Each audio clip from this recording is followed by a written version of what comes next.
The shift had been brutal. 13 hours. My apron, stiff with dried ketchup and something I hoped was gravy, was bunched in my fist. It was almost 2 in the morning. The neon Sam's sign behind me hummed, casting a sickly red glow on the wet pavement. New York rain in November is not a gentle thing. It is a cold, angry assault. It finds every crack in your shoes, every gap in your collar. My feet were 2 blocks of ice. I clutched the strap of my bag. Inside, $74 in tips, not bad. Enough for the electric bill and maybe groceries. If I skipped lunch for a few days, that was the math of my life. A constant, grim subtraction. The bus stop was 4 blocks away. The walk felt like a marathon. Then I saw the alley, a shortcut, a dark, narrow canyon between the bakery and the laundromat. I always told myself not to. My mother's voice, gone for 10 years, still echoed in my head. Lila, nothing good ever happens in an alley. But I was so tired. The rain was relentless. Just this once. I glanced left and right. The street was empty. Just the headlights of a distant taxi sweeping the dark. I slipped into the shadows. The air changed instantly. It was close, heavy with the smell of wet garbage and stale beer. The roar of the city faded, replaced by the echo of my own footsteps and the steady drip, drip, drip from a leaking pipe overhead. My keys were already in my hand, threaded between my fingers. A trick my old boyfriend, Mike, had taught me. Back before the street took him, a cold, familiar ache clenched my heart. That was the real reason I was so tired. The grief. It was a heavy coat I could never take off. I was halfway through. I could see the light of the next street. I allowed myself to breathe. That was when they appeared. They did not run. They did not jump out. They simply materialized. 3 men, stepping out from the deeper shadows of a recessed doorway. They blocked the exit completely. My heart did not just pound, it stopped. It was a cold, hard stone in my chest. These were not junkies. They were not homeless. They wore dark, heavy coats. Their shoes were solid, expensive. They looked like they belonged outside a nightclub, not inside a filthy alley. They were waiting for me. Lila. The voice was gravel. The man in the middle spoke it. He did not yell. He did not have to. My name, not sweetheart, not miss. My name, the keys in my hand felt small, useless. I do not want any trouble, when I managed to say. My breath plumed in the cold air. I only have $70. The man chuckled. It was a dead sound. We are not here for your tip money, doll. He took a step forward. The faint light caught the glint of a ring on his pinky finger. We just need you to come with us. The boss wants to talk to you. The boss? My mind raced. Sam, from the diner. Impossible. I do not know what you are talking about. She says she does not know, the man said to his companions. They fanned out slightly, cutting off any chance of retreat. Please, I whispered. You have the wrong person. No, the leader said. He was closer now. I could smell the faint scent of whiskey on his breath. We have the right one. Now, you can walk out of here with us, nice and easy, or we can carry you out. The boss does not care which. He gestured to the man on his right. Tony, grab her. The man named Tony cracked his knuckles. He was huge. He smiled, and my blood turned to ice. I pressed my back flat against the cold, wet brick. This was it. This was the moment I had always feared. I raised my hand, keys pointing out, ready to scream until my lungs tore. I would not advise that. The voice was new. It cut through the rain, sharp and cold as glass. It came from the alley entrance behind me, the one I had come from. All 3 men froze. They turned, not quickly, but with a sudden, rigid tension. A man stood there. He seemed to have materialized from the rain itself. He was tall, impossibly elegant. He wore a dark wool overcoat, perfectly tailored, unbuttoned to show a crisp white shirt and a dark tie. He held no umbrella. The rain slicked his black hair back, making him look like a statue of a fallen angel. He did not look at me. His eyes were fixed on the 3 men. The leader, the The one who had been so confident took an involuntary step back. "Who the hell are you? This is private business." "This is my business," the stranger said. He walked forward, his footsteps measured, unhurried. He moved with a grace that was almost feline. "This is my city, and this." His gaze flickered to me for a fraction of a second. "Is my concern." The leader's eyes widened. I could see the exact moment the bravado shattered and raw panic took its place. He recognized him. "Mr. Romano," the man choked out, We did not know. We were given a job. We did not know she was protected." "Mr. Romano, Vincent Romano." The name slammed into me. This was not a name you heard. It was a name you read about in hushed whispers. The Romano family. They did not just break the law. They made the law in these parts of the city. He was the head, the Don, the boss of bosses. Vincent Romano stopped, perhaps 10 feet from them. He tilted his head, a gesture of mild curiosity, as if he were studying insects. "Protected," he repeated, savoring the word. "She is. And you are trespassing." He looked at the man named Tony, who was still clenching and unclenching his fists. "You were going to touch her." It was not a question. Tony, the large man, paled. "Boss, I was just, nay." "You have 5 seconds, Vincent said, his voice dropping to a terrifyingly soft murmur. "To get out of my sight. If I ever see any of you again, I will not be this merciful." The leader did not need to be told twice. "Go, go," he hissed. They stumbled over each other, shoving past their new boss, and fled down the alley, splashing through puddles, disappearing into the night like rats. The sudden silence was deafening. It was just me and him and the rain.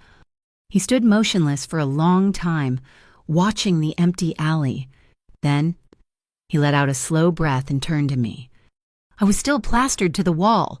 My knees were shaking so badly I was surprised I was upright.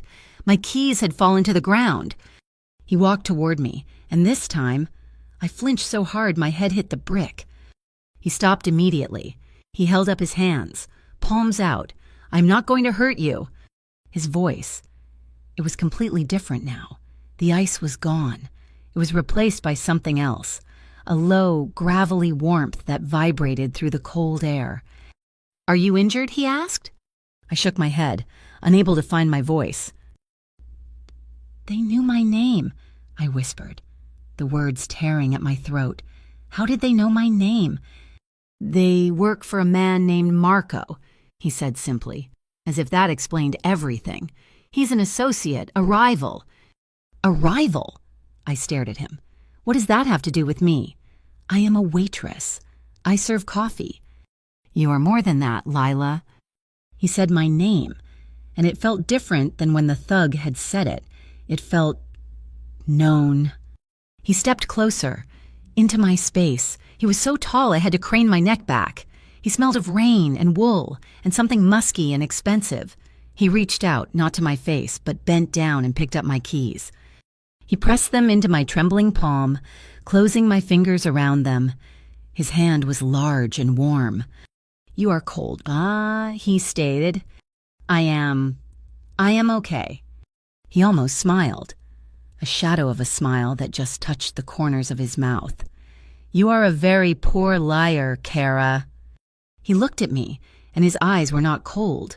They were dark, yes, but intense. They searched my face as if he were memorizing it. "You should not be here. Let me take you home." He gestured toward the street.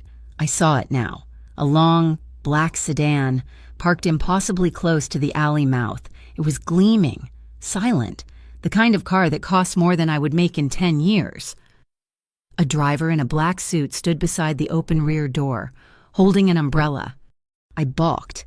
I can take the bus." "The bus," he said the word as if it were a foreign language. "No, you will come with me." "I do not know you," I said, which was the most stupid, obvious thing I could have said. "You know my name," he corrected gently, "and I know yours. Those men. Marco. They think you are a weakness, a way to get to me." My stomach twisted. "Get to you, I have never seen you before tonight." "It does not matter," he said. "He thinks you are mine." I stared at him. The implications of that crashing down on me? I was a target.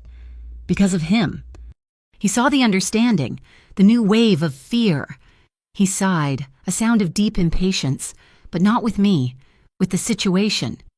He stepped back, creating space between us. He offered me his arm. It was a formal, almost courtly gesture. "Lila, you have two choices," he said, his voice flat, all business again. "You can stay here in this alley and I will leave. Perhaps they will come back. Perhaps they will send someone else. Or you can come with me, and I will ensure they never touch you again." I looked at the darkness of the alley. I looked at the sleek, waiting car. "Why?" I whispered. "Why would you do that?" He held my gaze. The intensity was back, a focused beam that pinned me in place. "Because what is mine, I protect." "But I am not yours," I protested. "You are now—" He did not move. He just waited. The rain dripped from his hair onto his perfect coat. He did not seem to feel the cold. My body made the decision for me. My legs, shaking and weak, could not hold me much longer. I was so cold. I was so scared. Slowly, my trembling hand lifted. I placed it on his arm. The wool was firm, and beneath it, his arm was solid muscle. The moment I touched him, the tension in his shoulders seemed to ease. He nodded. Once. He led me out of the alley. The driver did not look at me, his face impassive. Vincent guided me into the back of the car. The door shut with a heavy, expensive thud. Silence. The inside of the car was cavernous. It smelled of rich leather and his cologne. It was warm. The sound of the rain was a distant tapping. He got on the other side. It was not touching me. We sat in the dark, a foot of space between us, but I could feel the heat radiating from him. "Where do you live?" he asked. I told him my address, my voice small. He leaned forward and spoke to the driver. "Take us to my home. Have Sophia prepare a room." "What?" Panic shot through me. "No, you said you would take me home." "I am," he said, turning to look at me in the dark. The city light slid across his face, all sharp angles and shadows.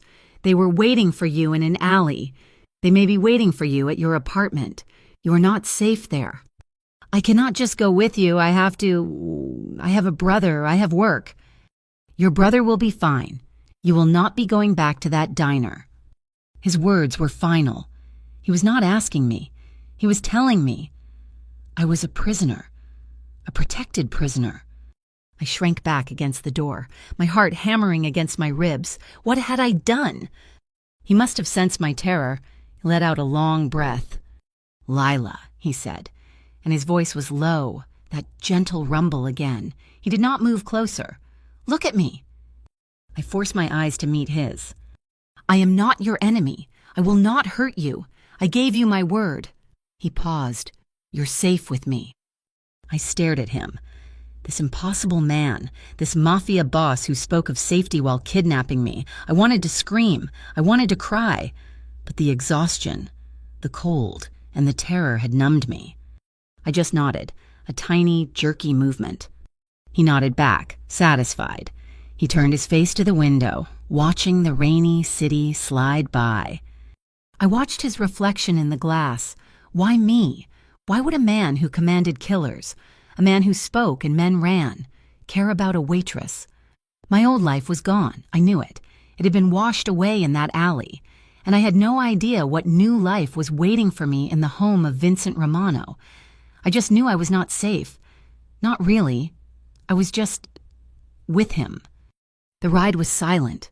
The only sound was the rhythmic thwack-thwack of the windshield wipers, slicing through the rain. It was a rich sound, heavy and sure. It was not the high-pitched squeal of the wipers on the B-42 bus.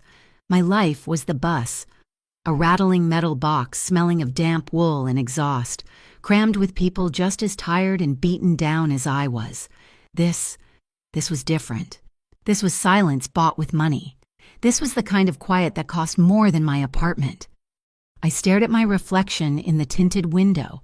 A ghost looked back, pale. Dark circles under her eyes, wet hair plastered to her skull. A girl from the outer boroughs. We were never meant for places like this. My brother Leo and I. Our mother coughed her way out of this world when I was 14 and he was only 8. She spent her life cleaning the gleaming, empty houses of people who lived in cars like this.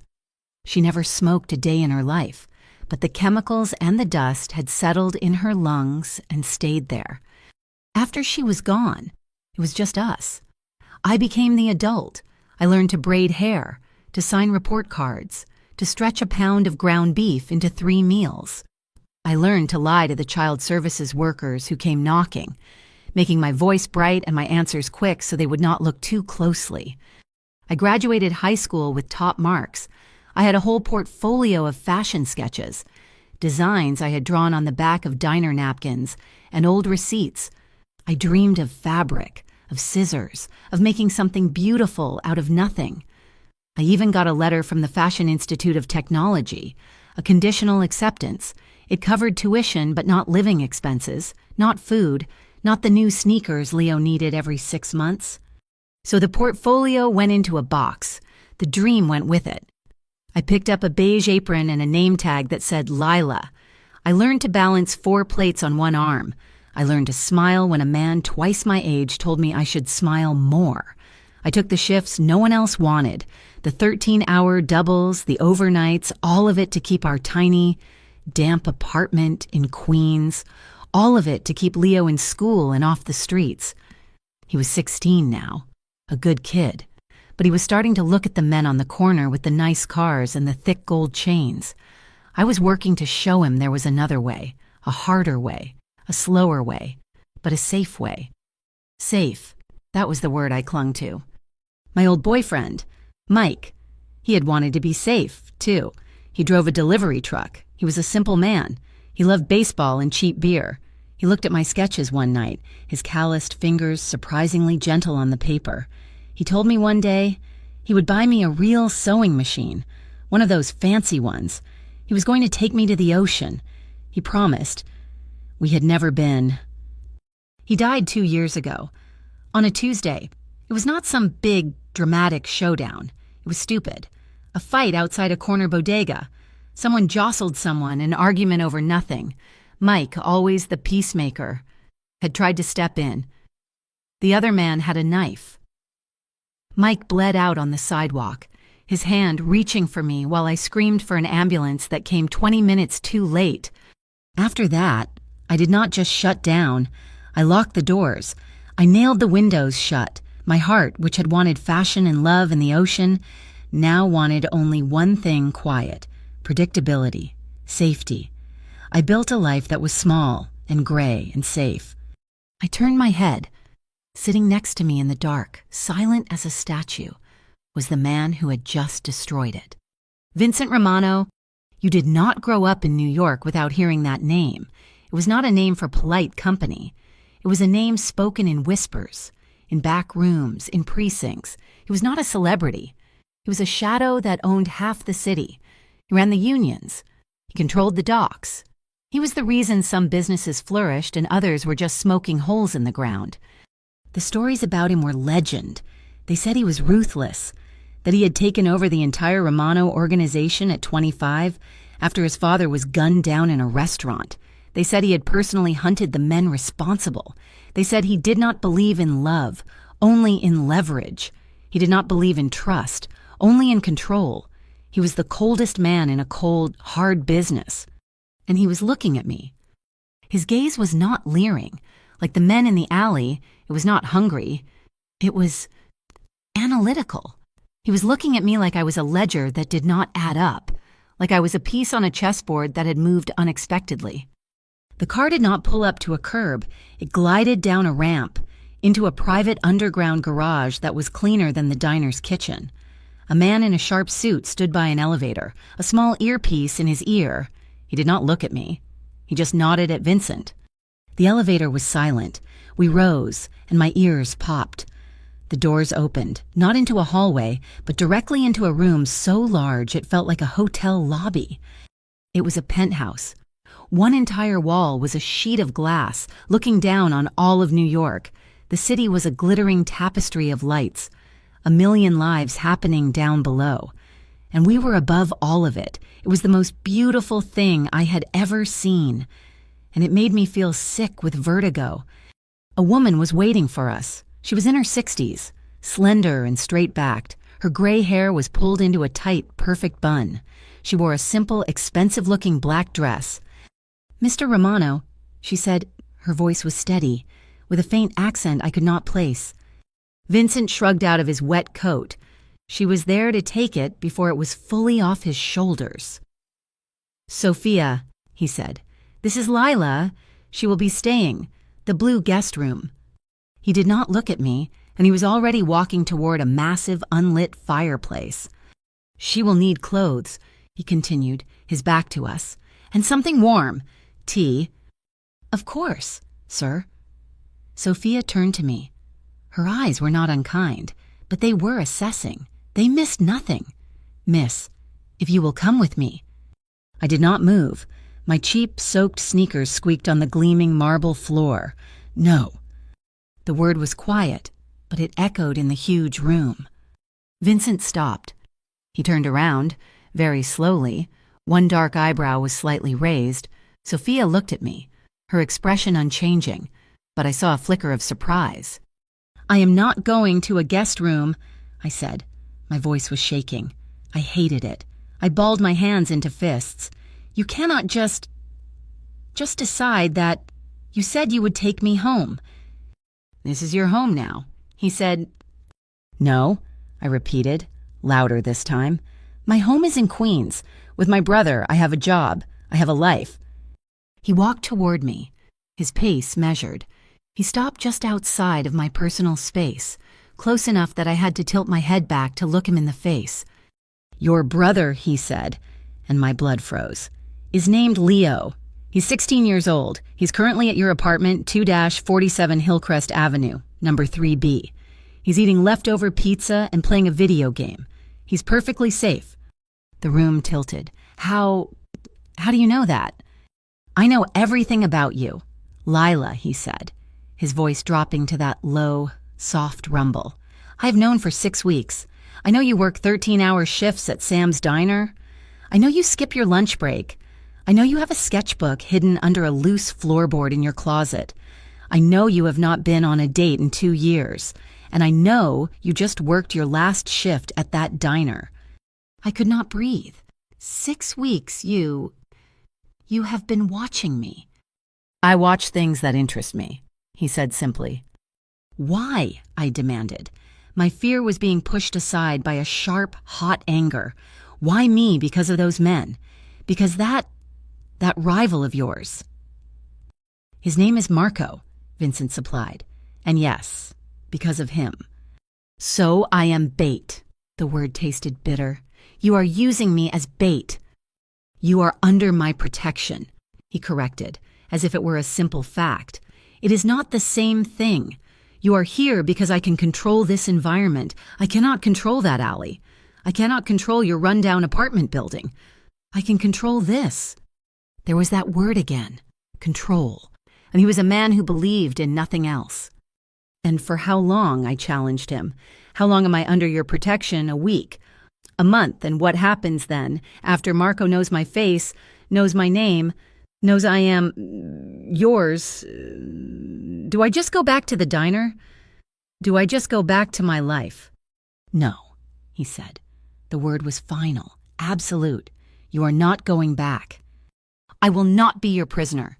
He stepped closer, and he was so close now I could feel the warmth from his body. He smelled like rain and expensive wool. "A prisoner is in a cell. Lila, you are in a penthouse. You will have food. You will have clothes. You will be safe. In return, you will not leave this building without me, or one of my men, and you will not contact your brother." "No," I shoved at his chest. It was like shoving a marble wall. He did not budge. "I have to talk to Leo. He will be worried. He will call the police." "He will be told you have a family emergency," Vincent said, his voice still unnervingly calm. "He will be given money. He will be looked after. He will be safer than he has ever been in his life, but you will not speak to him, not until Marco is handled."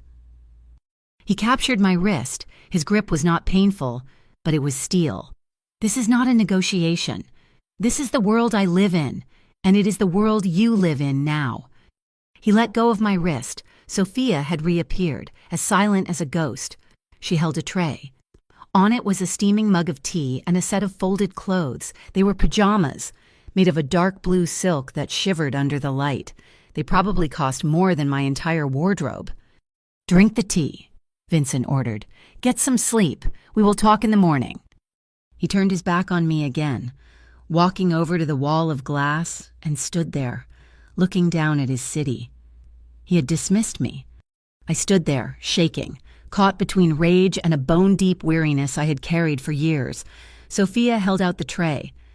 "He's right, you know," she said, her voice quiet. "Right," I choked out. "He just kidnapped me."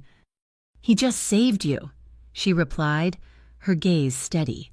"Those men would not have been kind, Mr. Romano.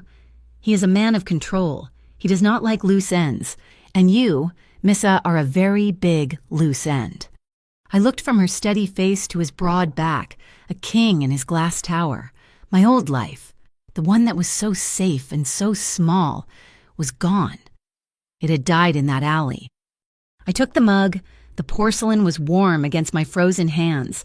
I was terrified. I was a prisoner.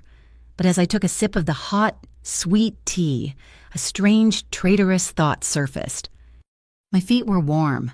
I was not hungry.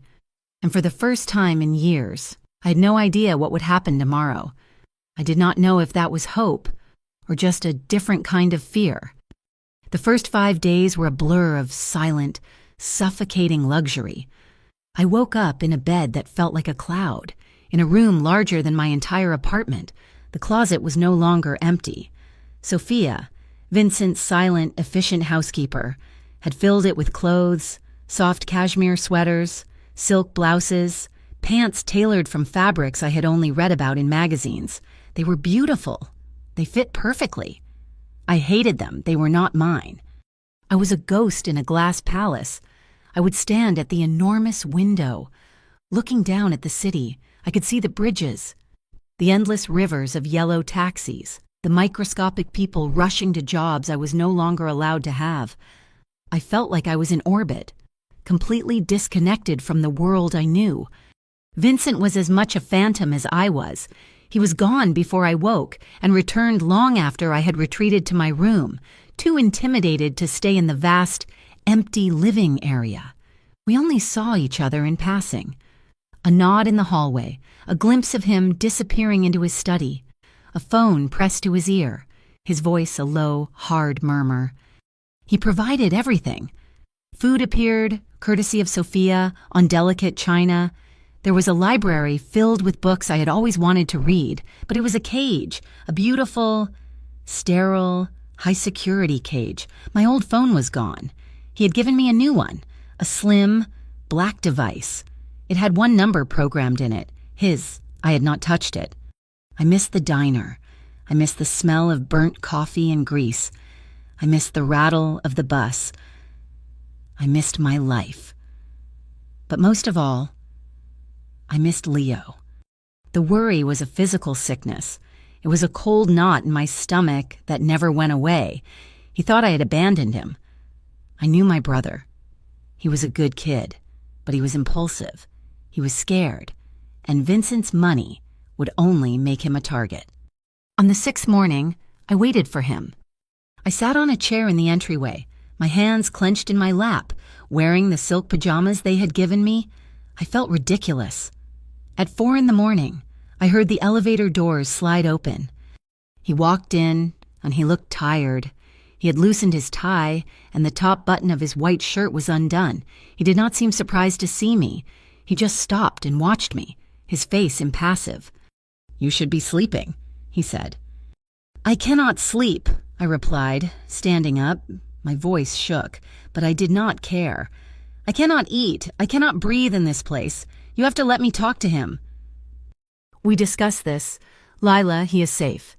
He started to walk past me. I moved in front of him, blocking his path to the study.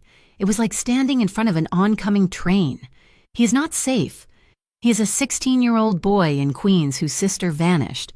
He has strange men giving him money. That is not safe. That is a target. He thinks I am dead. Or worse. Vincent's eyes narrowed. He does not think you are dead. He was told it was a family emergency. I am his family. I am all he has. He will be going crazy. I have to see him. No. The word was final. Then I am leaving, I said, my voice rising. I will walk out that elevator and I will find a police officer and I will... He laughed, a short, harsh, humorless sound. You will do nothing. You cannot even call the elevator without my fingerprint. You are not listening to me, Kara. You are a target. Marco knows you are with me. He's looking for you. Then let me get my things. I was desperate. My sketches. From my apartment, they are mine. They are all I have left. I hated the wobble in my voice. I hated sounding weak. Please, Vincent. He studied my face. The silence stretched out, filled only by the distant hum of the city. He was weighing things I could not see. Control, risk. You want your book. He stated he knew. Of course he knew. He knew about the loose floorboard. I want my brother, I corrected him, though my sketchbook felt like a piece of my own body. I need him to see I am alive. 5 minutes. Please. He ran a hand over his face. This is a mistake. He looked past me, toward the hall. Angelo Sal? 2 men appeared, materializing from the shadows. They were the men from the garage, the ones in the sharp suits. Vincent looked at them. All business. You will take her to the apartment, 247 Hillcrest Avenue, apartment 3, B. You will stand by the door. She goes in. She speaks to her brother. She gets what she needs. 5 minutes. No one else talks to her. No one else sees her. Then you bring her straight back. Do you understand? Yes, sir, they said in unison. And Angelo, Vincent said, his voice dropping. Do not let her out of your sight, not for 1 second. And he turned and walked into his study. The door shut with a heavy, final click. The ride back to Queens was surreal. The black sport utility vehicle cut through morning traffic. I was in the back, flanked by Angelo and Sal. They were polite. They were silent. They were walls of muscle. My old street looked fake, like a movie set. It was gray and small and littered with trash. The SUV looked like a spaceship.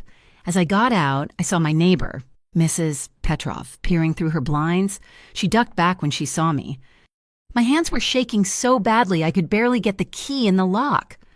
Angelo and Sal stood in the hallway, massive and out of place, their eyes scanning everything. I pushed the door open. Leo. He was on the couch, still in his school clothes from yesterday. The apartment was a mess. Pizza boxes were on the floor. He jumped up when he saw me, his eyes wide with fear, then relief, then anger. Lila, where have you been?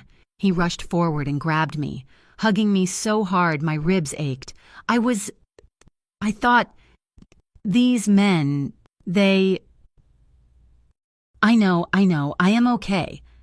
I clung to him, burying my face in his shoulder. He still smelled like a teenage boy. I am safe. Leo, I promise. It is complicated. I am with someone. He is protecting me. Protecting you? Leo pulled back, his face confused. From what? Who are those guys outside? They work for him, Leo. I do not have time to explain. I just needed you to see me. I am okay. I am safe. I have to go. Go where, Lila? What is happening? I cannot tell you. Not yet. It is safer if you do not know. I hurried to my room, my heart pounding. I knelt, pulled back the rug, and used my keys to pry up the loose floorboard. It was there. My portfolio. A simple, worn, black sketchbook. I clutched it to my chest. It was the only real thing I owned. Lila, this is crazy, Leo said, following me. I know, but you have to trust me. The men, they gave you money. Use it for food. Go to school. Be careful, do not talk to anyone. I will call you as soon as I can. I hugged him again, kissed his forehead, and backed toward the door. Lock this behind me. Do not open it for anyone. I opened the door, my sketchbook in my hand. Angelo and Sal straightened. And then I saw it. Across the hall, Mrs. Petrov's door was open a crack. I could see into her living room, but it was not Mrs. Petrov. It was the man from the alley, the one with the gravel voice and the whiskey breath. He was standing there, not even looking at me. He was passing a shrink-wrapped brick of white powder to Mrs. Petrov's son, Nicky, a 19-year-old kid who was always in trouble. Nicky's hands were shaking as he took it. My breath caught in my throat. I had just witnessed a drug deal, a major one. Gravel Voice looked up, his eyes met mine. His face did not register surprise. It registered profit. He recognized me. Well, well, he drawled, pushing the door open wider. Nicky Petrov crumpled against the wall, his eyes wide with terror. Look who it is. The Don's girl. Decided to come back and visit the peasants. I stepped back. Angelo and Sal moved instantly, flanking me, their hands disappearing inside their jackets. We are leaving, Angelo said, his voice low and flat. This does not concern you. I think it does, Gravel Voice said. He smiled, a truly ugly expression. She just saw. That makes her a witness. Marco is going to be very interested. He has been looking for her, and I just found her. He snapped his fingers. 2 more men stepped out of Mrs. Petrov's apartment, guns already in their hands. Take her, Gravel Voice ordered. The men are collateral. The girl comes with us. I screamed. I shoved Leo back inside his apartment and slammed the door. Leo, lock it. Call 911. The hallway erupted. It was not like the movies. It was just noise, deafening, concussive bangs that echoed in the tiny, enclosed space. Plaster exploded from the walls. I screamed again, dropping my sketchbook and covering my ears as I huddled against Leo's door. Angelo shoved me down, shielding me with his body. Sal, the stairs. I saw Sal return fire. A flash of orange from his hand. One of the men from the apartment went down, but Gravel Voice was smart. He was using Nicky Petrov as a shield, pulling the terrified kid in front of him. Then I heard a horrible, wet grunt. Angelo, who was standing over me, stiffened. He fell against the wall, clutching his side. A dark stain was spreading across his white shirt. Angelo, I screamed. Sal was pinned down by the stairwell. Gravel Voice laughed. This is not your day, boys. Just give us the girl. This was it. I was going to die. I was going to die in my own hallway, all for a book. The elevator at the end of the hall dinged. The door slid open. Vincent Romano stood there. He was not in a suit. He was wearing dark jeans and a black jacket. He did not look surprised. He looked furious. He had a gun in his hand, held low, and he moved with a speed that was terrifying. He did not shout. He did not hesitate. Gravel Voice saw him and his smile vanished. Boss? Vincent fired, twice. 2 precise thumps that were different from the other gunfire. Gravel Voice crumpled to the ground, pulling Nicky down with him. The other man fired wildly, and Vincent moved, not away, but into the gunfire, firing again. The man slammed against the wall and slid to the floor. Silence. The air was thick with the smell of sulfur and copper. My ears were ringing. Vincent stood in the middle of the hallway, his chest heaving. His eyes were black, void of any emotion except a cold, controlled rage. He looked at Sal. Is he hit? No, sir. Angelo. Sir, Angelo groaned, sliding down the wall. Vincent was at his side in 2 strides, ripping open his jacket. He saw the wound. It is high. You will live. He looked at Sal. Get him to the car. Call the doctor. Tell him to meet you at the house. He turned to me. I was still huddled on the floor. My sketchbook was lying in a puddle of... I did not want to look. He stared at me, his face unreadable. Then his gaze flicked to the sketchbook. He walked over, picked it up, and looked at the blood on the cover. He grabbed my arm, his fingers digging in like claws, and hauled me to my feet. "Come on." He did not speak in the elevator. He did not speak in the car. He shoved me into the back and got in beside me, Sal in the front, racing through the city, breaking every traffic law. We got back to the penthouse. Sal helped Angelo out. The elevator doors opened. Vincent pushed me into the living room, his hand still clamped on my arm. He let go, shoving me so I stumbled. He threw my blood-stained sketchbook onto the priceless glass coffee table. It landed with a wet slap. "Was it worth it?" he whispered. His voice was more terrifying than any shout. I did not know," I stammered. Leo, "Was it worth Angelo's life?" he roared, his control finally snapping. He slammed his fist on the table. "He's one of my best men. He has a family, and you put a bullet in him for a book of drawings." "I did not. I just wanted to see my brother." Tears were streaming down my face now, hot and angry. "I did not ask for this. I did not ask for any of this." "You did not have to." He grabbed my shoulders, his face inches from mine. "You are here. You saw what they were doing. You are not just a symbol anymore. Lila, you are not just my girl. You are a witness. You saw Marco's men. You saw his product. You are a liability." The word hung in the air. Liability. It hit me harder than a fist. I was not a person. I was not a woman he was protecting. I was a problem to be managed. A loose end. The realization broke me. The anger, the fear, the confusion. It all collapsed. I stopped fighting. I just cried, choked, silent sobs. My collapse seemed to douse his fury. He let go of my shoulders. Stepping back, he just watched me. His breathing still ragged. He looked at my tears, then at the sketchbook, then at his own hands. He ran his hand through his hair, turning away from me. He walked to the window, his back to me. "Sophia will get you something for the shock," he said, his voice flat, dead. Is Angelo a... "He will live," Vincent said, his voice tight. "The doctor is with him now." He did not turn around. "You will not leave this room. You will not leave this floor. You will not go near a window.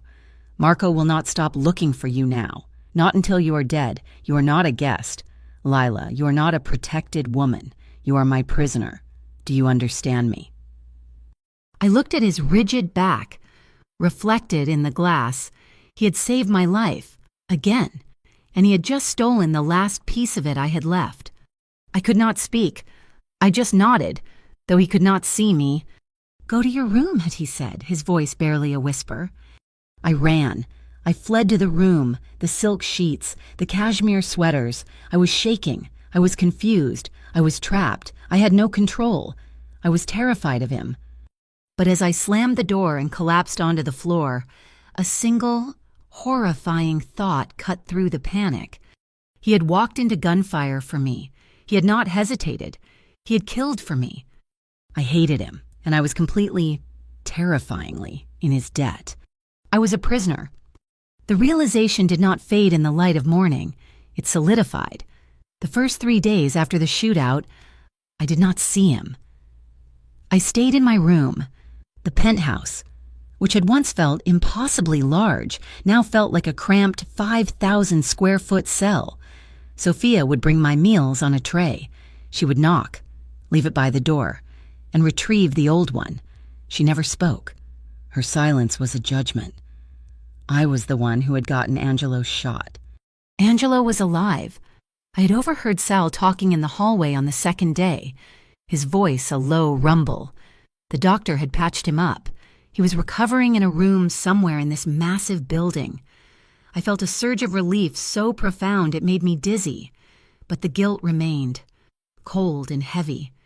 On the 4th day, I ran out of fear. All that was left was a vibrating, restless anger. I was tired of crying. I was tired of being scared. I opened my door. The living room was empty, the wall of glass showing a bright, cold blue sky. I walked into the kitchen. It was a cavern of stainless steel and marble. Sophia was there, polishing a glass. She looked up, her expression neutral. "I need to clean this," I said. My voice sounded rough. I held up the blood-stained sketchbook. The cover was stiff, the color a dark, ugly brown. Sophia placed the glass down. "Give it to me. I will have it disposed of." "No," I said, clutching it tighter. "I'm not throwing it away. I need to clean it. Where are the cleaning supplies?" She stared at me for a long moment. Then she nodded toward a cabinet. For the next hour, I sat at the massive kitchen island. I used cold water and a soft cloth, dabbing at the cover, my motions meticulous. It was a useless, symbolic task. The stain would never fully come out. It was a part of the book now, just as this world was a part of me. When I was finished, I opened it. The pages were dry. I found a pencil, a simple number, 2 pencil, sitting in a cup by a notepad. I sat at the window, ignoring the dizzying height, and I began to draw. I did not draw clothes. I drew the hallway. I drew the terror in Nikki Petrov's eyes. I drew the exact moment the gun flashed. I drew Angelo, his face tight with pain. I drew the scene over and over, trying to get the details right, trying to purge the memory by putting it on paper. "You have a good eye." I jumped, the pencil scratching across the page. Vincent was standing behind me. I had not heard him enter. He was wearing a dark suit, his hair still damp from a shower. He smelled like soap and coffee. I slammed the sketchbook shut. "You should not sneak up on people." "I live here," he said, walking around the sofa to pour himself a cup of coffee. "You are drawing from memory." "It is a hard memory to forget," I snapped. He ignored my tone. He took a sip of coffee. "Angelo is fine. He's already complaining about the food. He'll be on desk duty for a few weeks." "I am glad," I whispered, meaning it. He was doing his job. You were not. My head snapped up. "My job? What job? I am your prisoner." "Your job is to stay alive, Neo," he said, his voice cold, "and to not be stupid. Going back there was stupid. You are lucky to be alive. Angelo is lucky to be alive." "I told you I needed to see my brother." "Your brother is fine. He has been moved.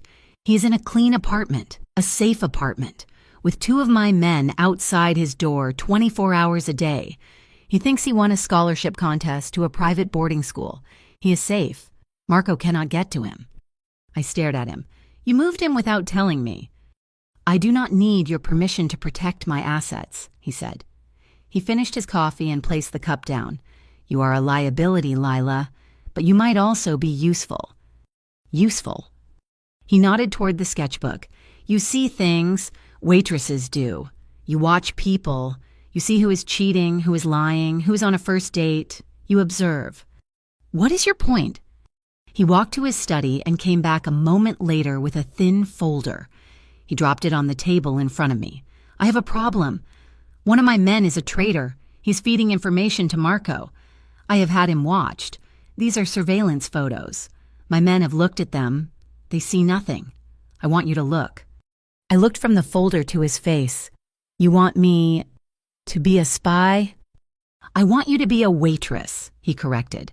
"I want you to look at these people and tell me what you see. Tell me what is wrong with the picture." This was insane. I was a hostage. He was asking me to participate in his criminal organization, and if I refuse, then you can sit in your room and draw circles until this is over.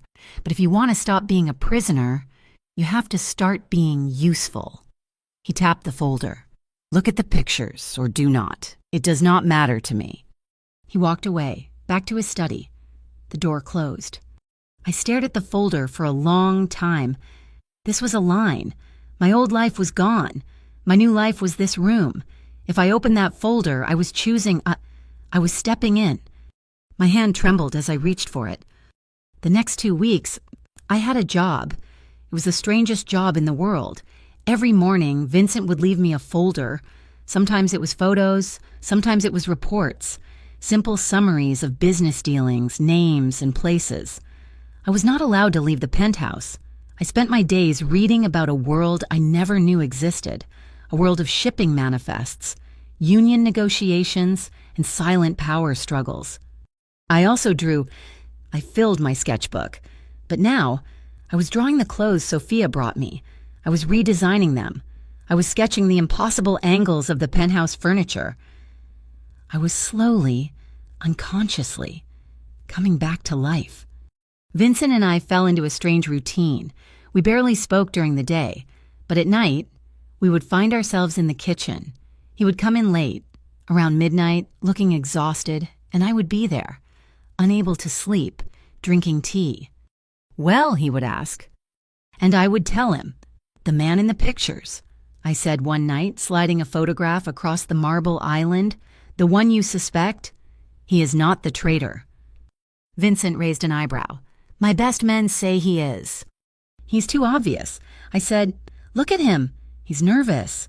He keeps checking his watch. He's meeting a woman who is not his wife. He's sloppy." I slid another photo across. "This is your man." It was a photo of two men talking outside a restaurant. One was Sal, the man who'd been with Angelo. The other was a stranger. Sal Vincent looked at me, his eyes sharp. "He's one of my most trusted He is comfortable," I said. "Look at the other man. He's wearing a cheap suit. His shoes are wrong, but look at his watch. It is a Vacheron Constantine. That watch costs $50,000. Sal is not looking at the man. He's looking at the watch. He admires it. They are not just talking. They are familiar." Vincent stared at the photo, his expression unreadable. He did not say I was right. He did not say I was wrong. He just took the photos and walked back to his study. 2 days later, Sal was gone. I did not ask what happened. I did not want to know. I felt sick. I had done that. I had pointed a finger, and a man had vanished. That night, Vincent found me at the window. I was watching the city, feeling trapped. "You were right," he said quietly, standing beside me. "Do not," I whispered. "Do not tell me." "You did good work." "I am not one of your soldiers," I said, turning to face him. "I am not a killer." "Neither am I, he said. I almost laughed. "You killed 2 men in my hallway." I stopped a threat. "Myself," he said, his voice flat. "There is a difference. I am a man who believes in order. Marco is chaos. He deals in poison. He hurts children. He's a sickness. I am the cure." He was so close. I could feel the heat of his body. He was looking at me, not like I was a prisoner, not like I was a liability. He was looking at me like I was a woman. "Why me?" I whispered, the question I had held back for weeks. "You knew my name. You were watching me. Why?" "You had a light," he said, his voice a low rumble.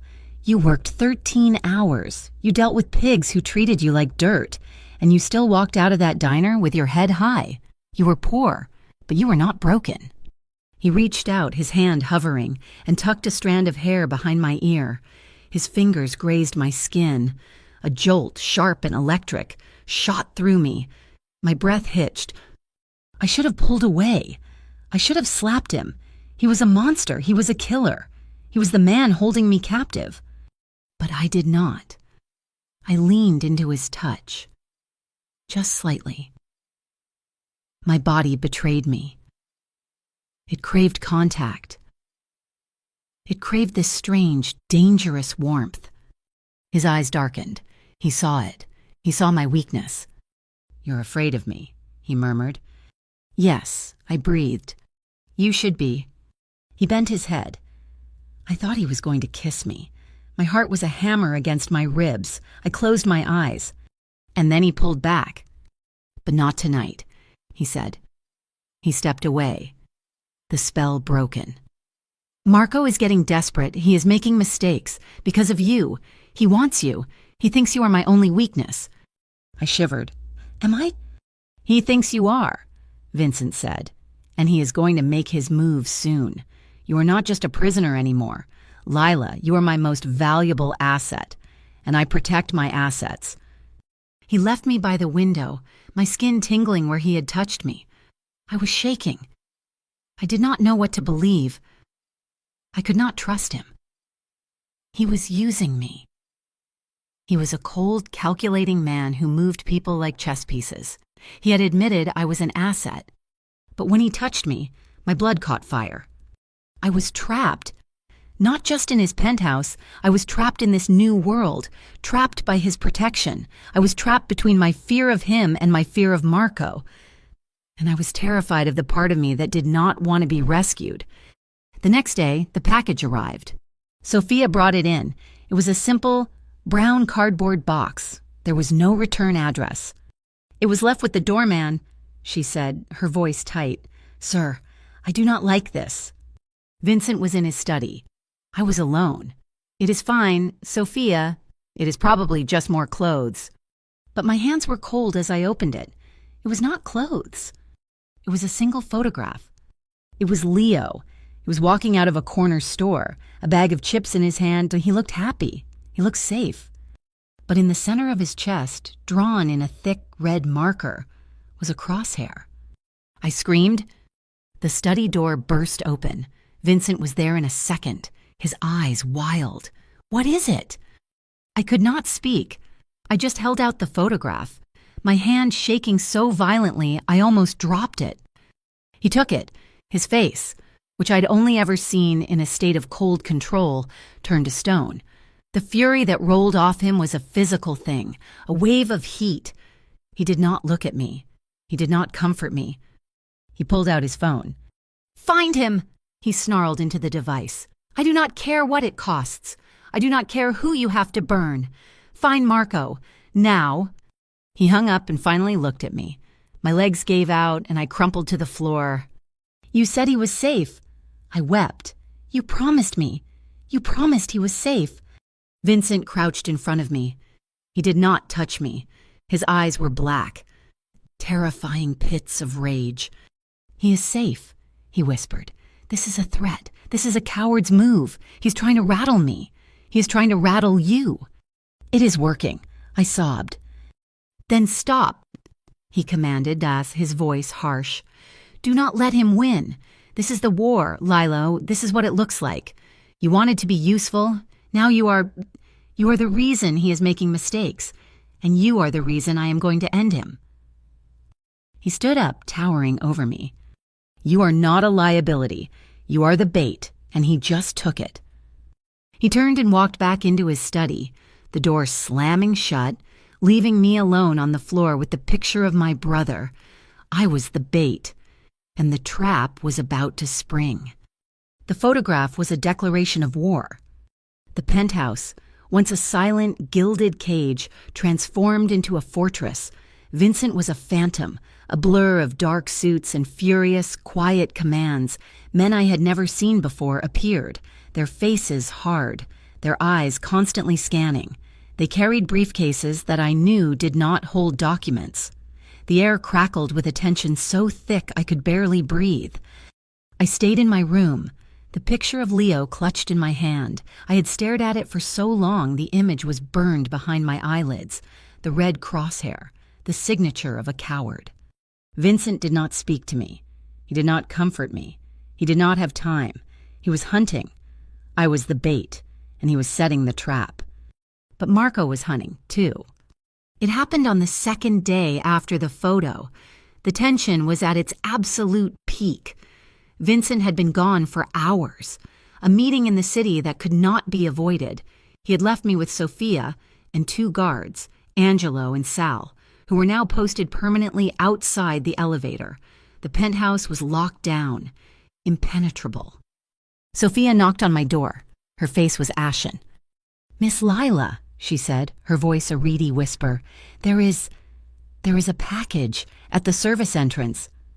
Another one. My blood ran cold. "Do not touch it. Tell Angelo." "I did," she said, wringing her hands. "He says it is from the kitchens, a food delivery. But the delivery man, he is insisting you sign for it." "That is ridiculous," I said, stepping out. "Tell him to go." "He will not," she whispered. Her eyes were wide with a terror that was not normal. "Please, Miss, he is very agitated." I walked with her down the long hall, past the kitchen, to the solid steel service door. There was a small peephole. I looked through it. It was not a delivery man. It was Leo. My heart stopped. I did not scream. I did not breathe.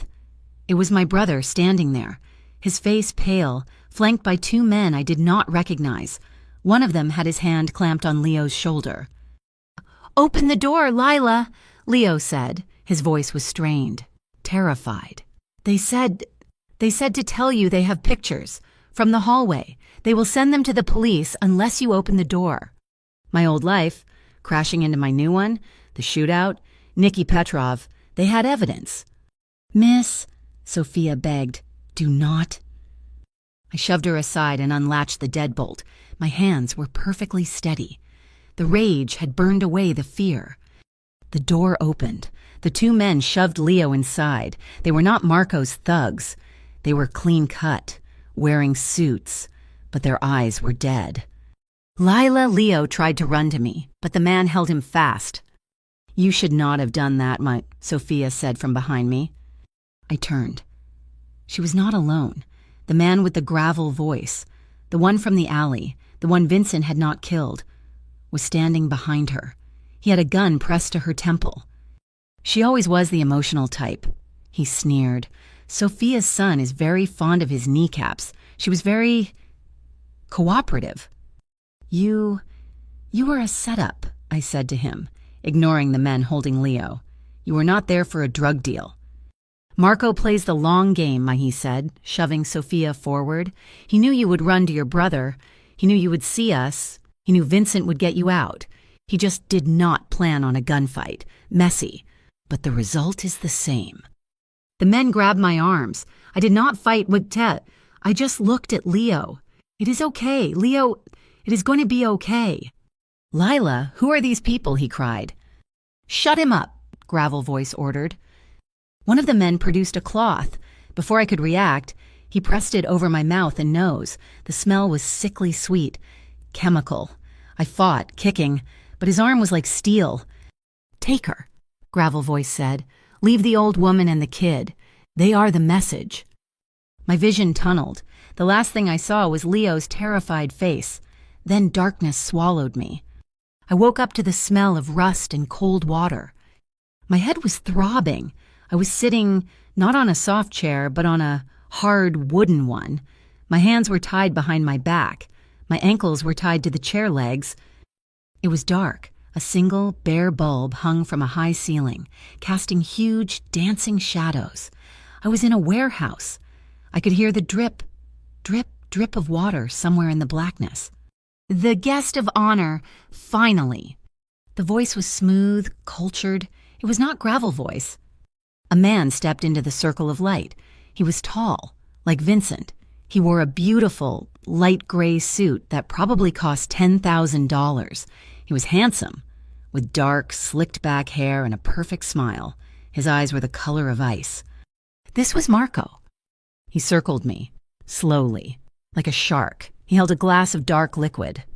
"I must admit, I am disappointed," he said, taking a sip. "This is what has turned Vincent Romano inside out a waitress.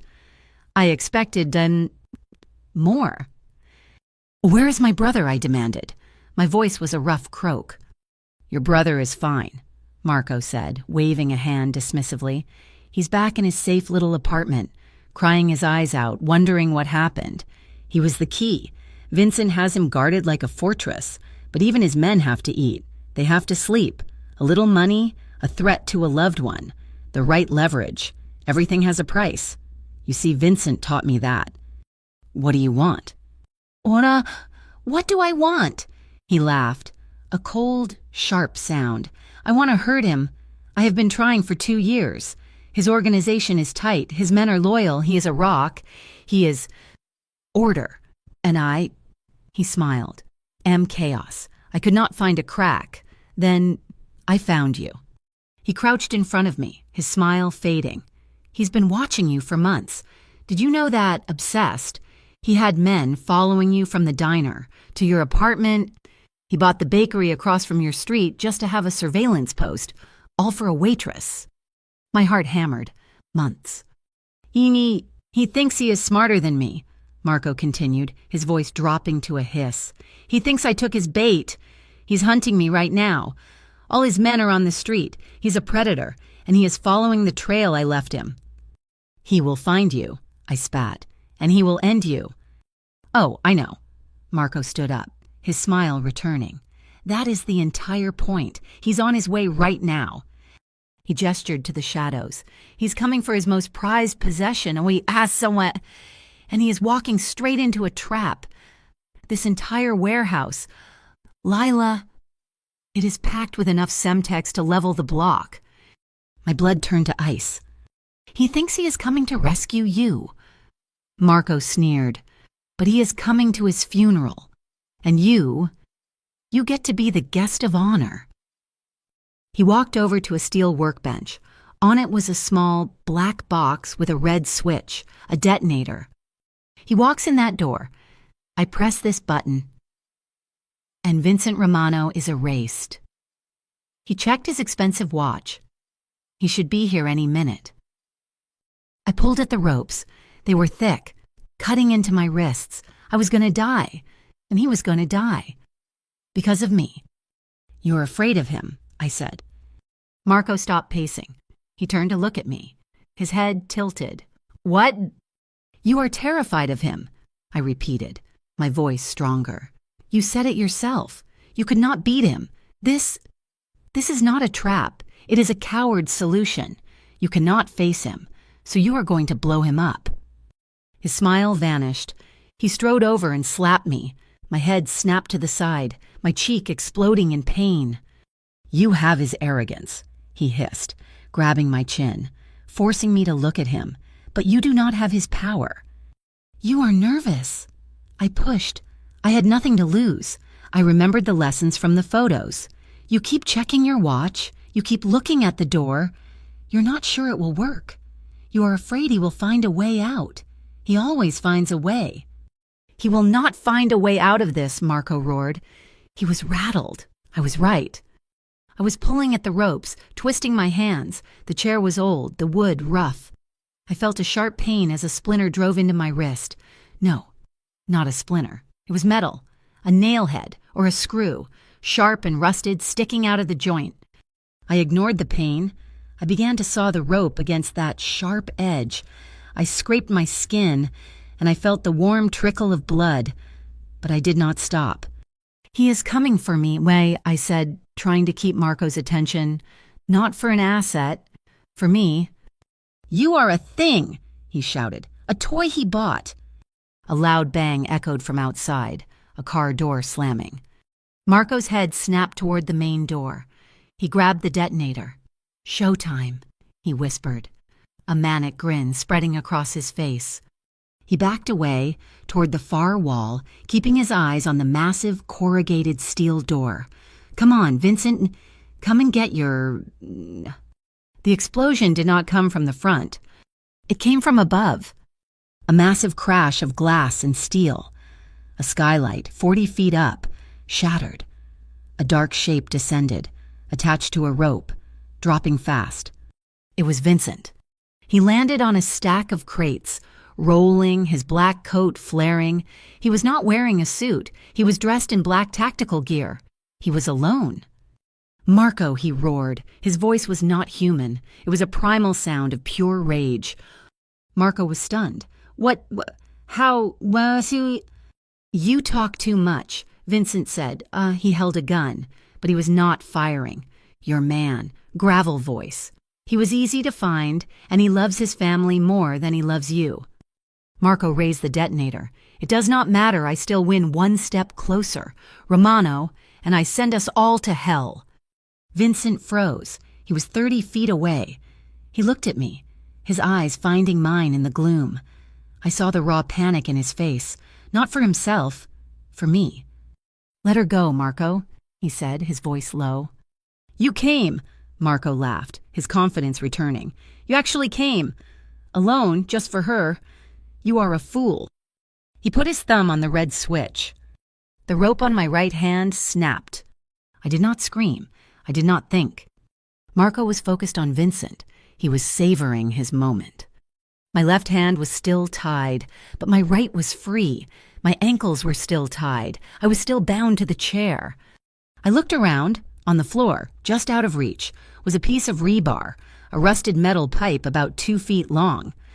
"This ends now, Vincent," Marco said. I leaned, I strained, my muscles screaming, the chair teetered, I fell hard onto my side. The impact knocked the breath from me, but my free hand closed around the cold, rusted pipe. "Lila," Vincent shouted, taking a step. "Stop!" Marco screamed, his thumb pressing down. "Hey, Marco!" I yelled from the floor. He turned his head, just for a second, his eyes wide with surprise. It was all I had. I threw the pipe. I was lying on my side, my arm awkward. It was a terrible throw. It spun end over end, weak and clumsy, and clattered onto the concrete floor, 5 feet in front of him. It was enough. Marco flinched. His eyes dropped to the pipe. A single, muffled thump, the sound I remembered from the hallway. Vincent did not move. His arm was still extended. Marco looked down at his chest. A small, dark circle had appeared on his expensive gray suit. He looked at me, his expression one of utter confusion. He looked at Vincent. "Order," he whispered. He dropped the detonator. He crumpled to the ground. Silence. The warehouse was dead quiet, except for the single, steady drip of water. Vincent stood frozen, his gun still raised, his chest was heaving.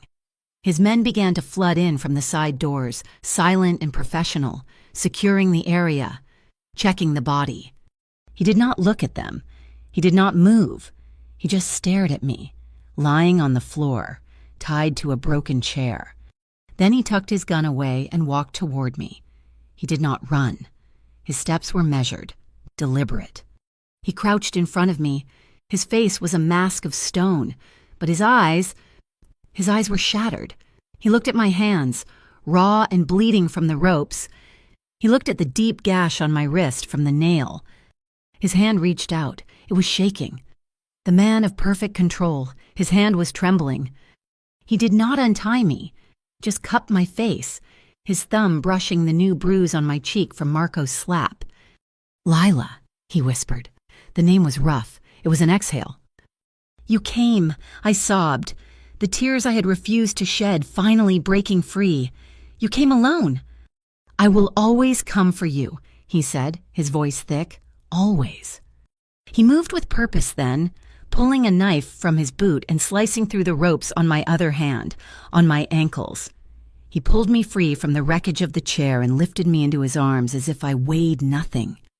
I buried my face in his neck. He smelled of cordite and the cold night air and him.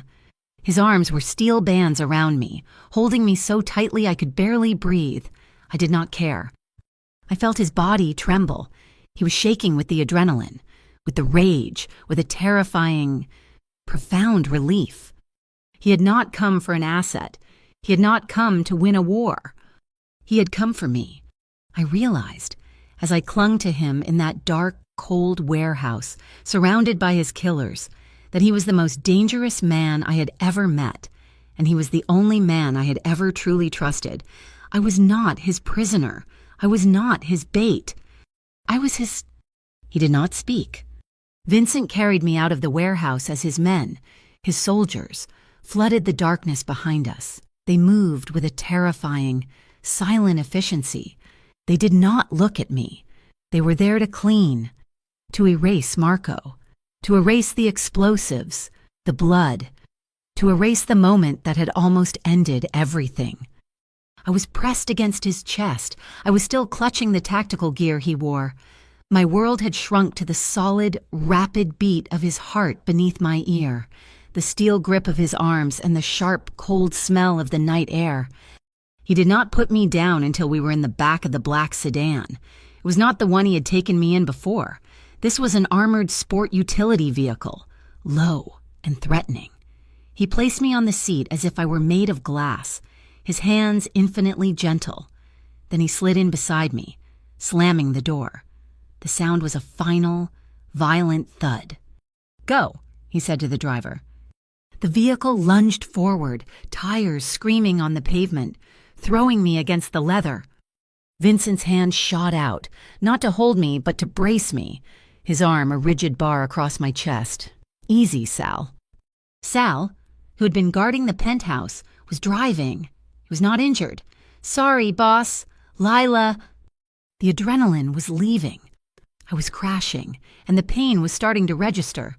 My wrists were on fire. My cheek throbbed. My entire body ached from the fall. I was shaking, not from cold, but from shock. Vincent's arm was still across me. He did not move it.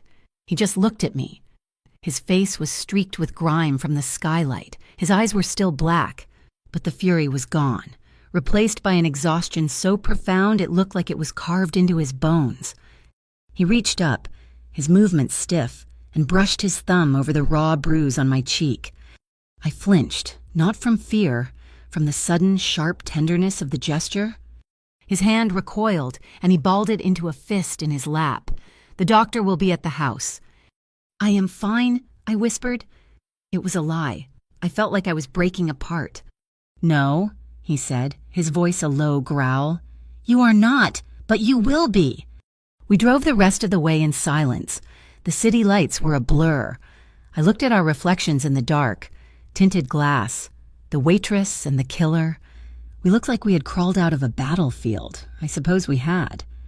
The penthouse was lit. As the elevator doors opened, Sophia rushed forward. Her face was a ruin of tears and terror. Mr. Romano? Oh, thank God, Miss... I... Vincent held up a hand. He did not even look at her. Sophia. I did not. They have my son. She wept, collapsing against the wall. Arturo, he said Marco would. I know, Sophia, Vincent said. His voice was flat, devoid of anger. It is handled. Arturo's family is safe. Your son is safe. It is over. Go to your room. She looked at him, her eyes wide with disbelief, then with a wave of gratitude that was painful to watch. She nodded, wiping her face, and fled down the hall. He understood leverage. He understood that she had been used, just as I had. He steered me, not to my room, but to his. His bedroom was massive, dark and minimalist, all grays and blacks. It smelled like him. He led me into the adjoining bathroom, a cavern of black marble and steel. He sat me on a small bench. Do not move, he ordered. He disappeared and returned a moment later with a heavy first aid kit. He knelt in front of me. He did not speak. He just took my right hand. I looked down. The gash on my wrist from the nail was deep. It was still weeping blood, mixed with the grime of the warehouse floor. My skin was torn raw from the ropes. He opened a bottle of antiseptic. This will hurt. He poured it over the wounds, I hissed, the chemical fire sharp and clean, but I did not pull away. His grip was firm. He worked with a meticulous, impersonal focus, cleaning, stitching. No, not stitching. He used sterile strips, butterfly bandages, pulling the skin together with a precise, steady hand. His hands, I stared at them. They were large, his knuckles scarred. They were hands that had just ended a man's life, and they were, right now, impossibly gentle. The photograph, I whispered, my voice rough. Leo. He did not look up. He was wrapping a white bandage around my wrist. It was a fake. What? The photo was real. The threat was not. Marco sent it, but Arturo. Gravel voice. He was already mine. He intercepted the message. He brought the photo to me first. My men took it. Leo was never in danger. He has been in a safe house for 2 days. He thinks he is testing a new video game system. I stared at the top of his head. The calculation, the cold, brutal strategy. He had let me see it. He had let me panic. You let me think. I needed Marco to think you were his target, he said, his voice tight. He finally looked up. His eyes were hard. I needed him to believe you were my only weakness. I needed him to be overconfident. I needed him to focus on the front door while I came in the roof. Your fear. It had to be real. I am sorry for that, but I am not sorry I used it. I should have been furious. I should have felt betrayed. I was a pawn. But I had been a pawn in a game he had won. You came alone, I said. That was not part of the plan. Arturo said you were bringing your men. I do not send my men into a room full of explosives, he said simply, as if it were the most obvious thing in the world. The risk was mine to take. But you could have died. He was not going to press that button, Vincent said. He finished bandaging my left hand. He was a talker. He needed to gloat. He needed me to see him win. That was his weakness. And what if I had not? What if I missed? I thought of the pipe. My clumsy, desperate throw. He paused. His hands rested on my knees. You did not miss. You did what I could not. You broke his focus. He looked at my bandaged hands, then at his own. You saved my life, Lila. He stood up, pulling me to my feet. I was unsteady. The shock was making me float. He kept his hands on my arms, holding me upright. You need to sleep. I do not think I can. You will. He led me out of the bathroom and into his room. He pulled back the heavy, dark gray duvet. Get in. I looked at the bed. It was enormous. Vincent! I am not going to touch you, he said, his voice rough with an emotion I could not name. But I am not letting you out of my sight. Not tonight. I was too tired to argue. My body was screaming for rest. I climbed into the bed. It was cool and smelled of him. I lay on the edge, my back to the center. I heard him stripping off the tactical gear, the clink of a buckle, the thud of boots on the floor. I heard the shower run. A long time later, I felt the bed dip behind me. He was huge. He was a solid wall of heat, 6 inches away. He did not touch me. I lay in the dark, my body rigid, listening to him breathe. He was not sleeping. He was lying awake, staring at the ceiling, just as I was. Why? I whispered to the dark. Why were you watching me? Marco said, months. He said you were obsessed. The silence stretched. I thought he would not answer. I have a difficult life, he finally said, his voice a low rumble in the darkness. It is built on control, on order. Every day is a war. I acquire, I defend, I consolidate. There is no light. He paused. I was at a restaurant across the street from your diner, a meeting. It was unpleasant. I looked out the window and I saw you. You were working. You were exhausted. A man, a customer, grabbed your arm. He was drunk. You did not cry. You did not scream. You calmly poured an entire pitcher of ice water into his lap. And then you kept working. A small, choked laugh escaped me. I remembered that. 2 months ago. I saw you, he continued. You were real. You were not broken. You were not like me. You were clean. I wanted to watch, to remind myself that people like you existed. I am not clean anymore, Vincent, I whispered. I am in your bed. I helped you kill a man. My hands are... Your hands are strong, he said. He moved, rolling onto his side. I could feel his breath on the back of my neck. And you are not in my world.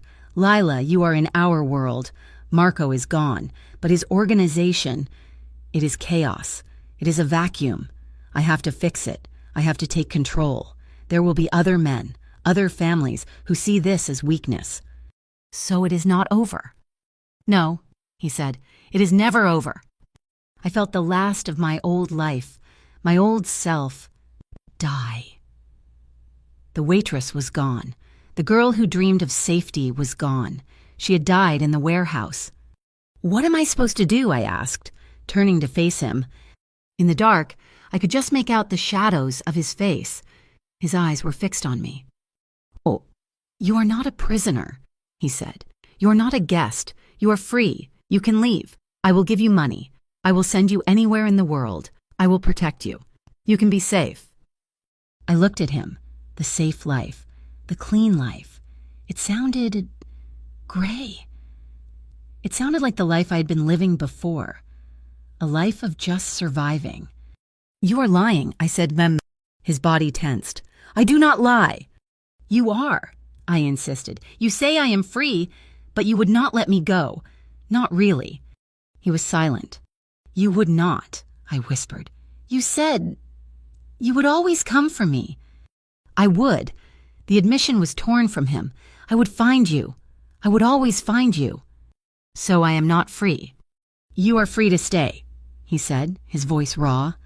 He moved, his hand coming up to cup my face, his thumb tracing the bruise on my cheek.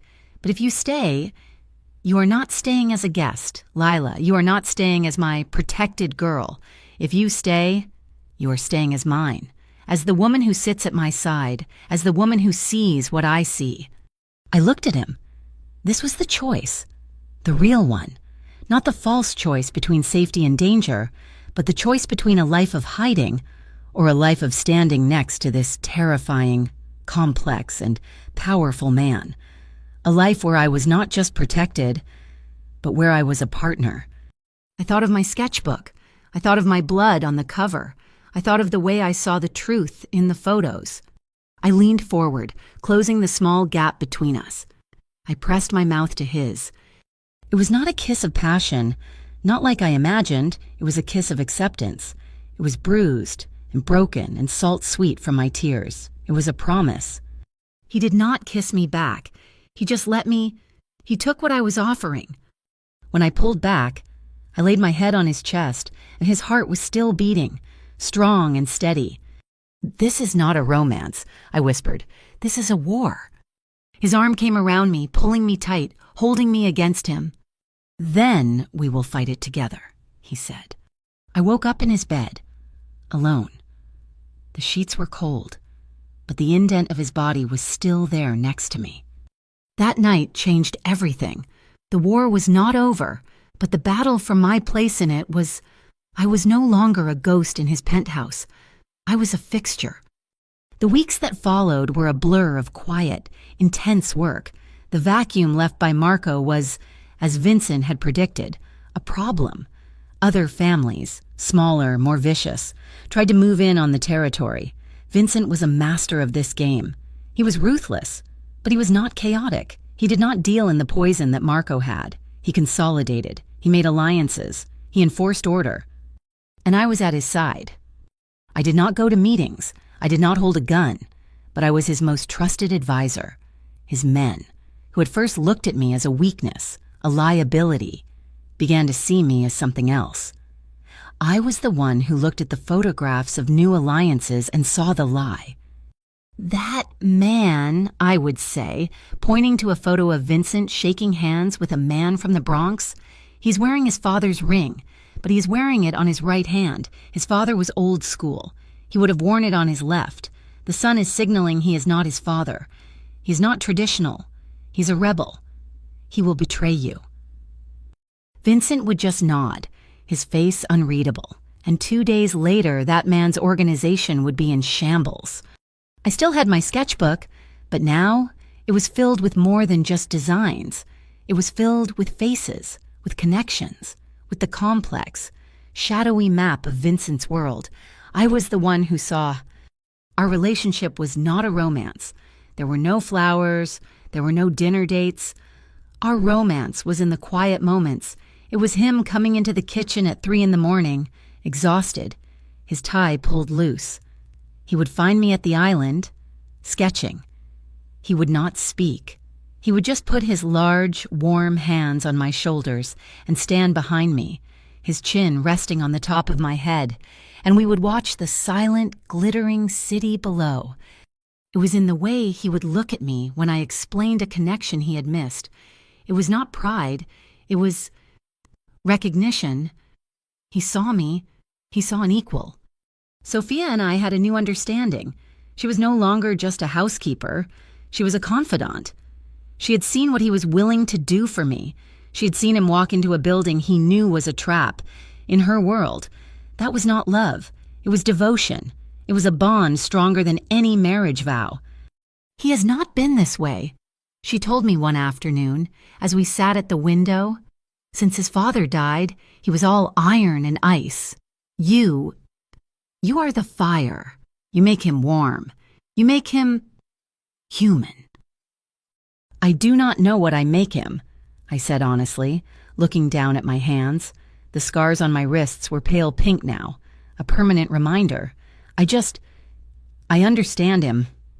That, Kara, she said, patting my hand, is more important. He kept his promise about Leo. My brother was safe. He was enrolled in a private school in Connecticut, a place with ivy-covered walls and boys who had never seen an alley. Vincent's men were still with him, but they were disguised as campus security, as groundskeepers. Leo was thriving. He was getting good grades. He was on the soccer team. I was allowed to see him once a month. It was a performance. I would arrive in a black sedan, wearing the expensive, beautiful clothes Vincent had bought for me. I was Lila Romano, a distant cousin who was managing his scholarship fund. I met him in a sun-filled library. He hugged me, and he felt different, taller, stronger. He was not the scared kid from our apartment. "Lila, this place is amazing," he said, his eyes bright. "The computers, the food. I cannot believe I won."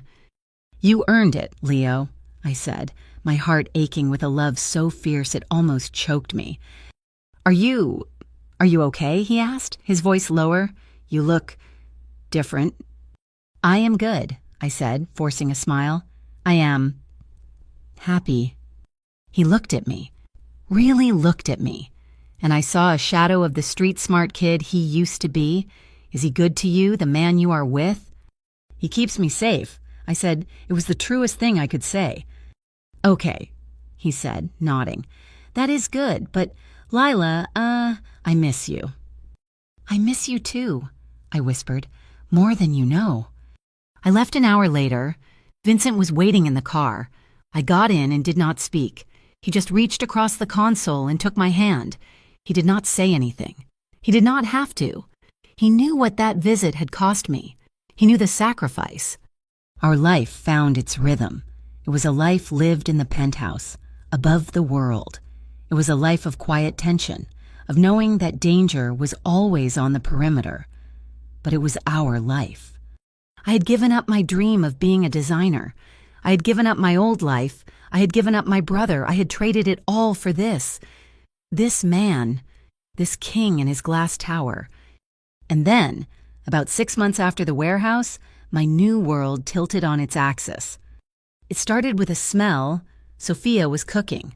A simple roast chicken, an aroma that should have been comforting. I ran to the bathroom, my stomach heaved, and was violently sick. Sophia followed me. She held my hair back, her hand cool on my neck. "It is just the flu," I gasped, rinsing my mouth. Sophia did not say anything. She just looked at me with those knowing, assessing eyes. "When was your last cycle, miss?" I froze. I counted back. I had not been counting. My life was not measured in weeks anymore. It was measured in before Marco and after Marco. It had been 8 weeks. "No," I whispered. "It is not. He is a man, Kara," she said softly. "And men, even the most careful ones, they are just men." She left. She returned 10 minutes later with a small, white box. She did not say a word. She just put it on the marble counter and walked out, closing the door softly behind her. I sat on the cold floor for a full hour, just staring at the box. This was not possible. This was not part of the plan. This world, our world. It was not a place for a child. It was a place of shadows and guns and enemies. A child was not an asset. A child was a target. It was the ultimate vulnerability. My hands were shaking, not from fear of Vincent, but from fear for him, for this thing. I took the test.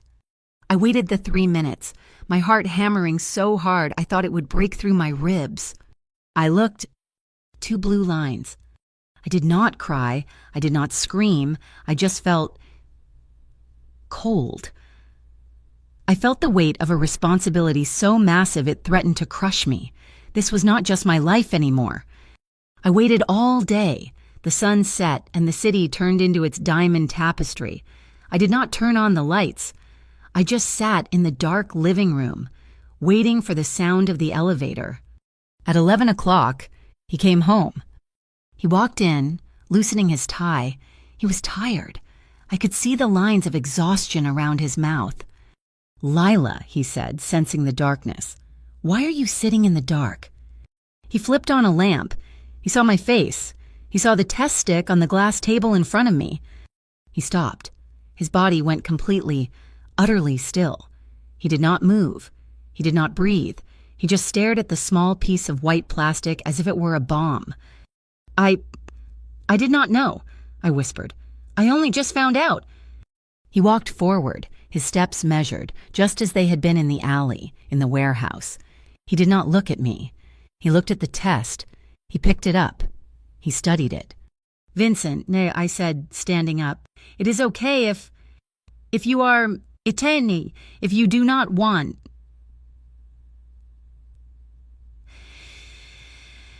He turned to me. His face was not angry. It was not cold. It was undone. I had seen him furious. I had seen him in control. I had never seen him look like this. He looked stunned. He looked terrified. "You," he started. His voice was rough. "You are—" I nodded. I could not speak. He looked at the test again, and then he looked at me. And then he did something I had never seen him do. He smiled. It was not his small shadow of a smile. It was a real, unguarded, breathtaking smile that lit up his entire face. He let out a choked sound that was half a laugh, half a sob. He dropped the test and crossed the room in 2 strides. He did not grab me. He did not kiss me. He wrapped his arms around me, burying his face in my hair, and he just held me. He held me so tightly I felt like my bones would merge with his. His body was shaking. The great, immovable, controlled Vincent Romano was shaking in my arms. "Lila," he whispered into my hair. The name was a prayer. I held on to him, my own fear melting away, replaced by his raw, uncharted emotion. He pulled back, his hands framing my face. His eyes were bright, fierce. "Are you okay? Do you feel... are you—" "I am fine," I laughed, the tears finally coming. "I'm just scared." "Do not be," he said, his voice a command. "Do not ever be scared. No one Mountain will ever touch you, or this." He looked down, his gaze dropping to my stomach. The smile faded, replaced by that look, the look of the guardian, the king. His hand, his large, scarred, killer's hand, moved with an impossible tenderness. He laid it flat against my stomach. It was not a lover's touch. It was a vow. It was a claim. I looked at him, my hand covering his. This was our life. It was not safe. It was not clean. It was a war. But I was not a prisoner. I was not a liability. I was his. He was mine. And in this dark, violent, and beautiful world we had built, we were no longer just 2. We were 3. Thank you so much for listening to our story.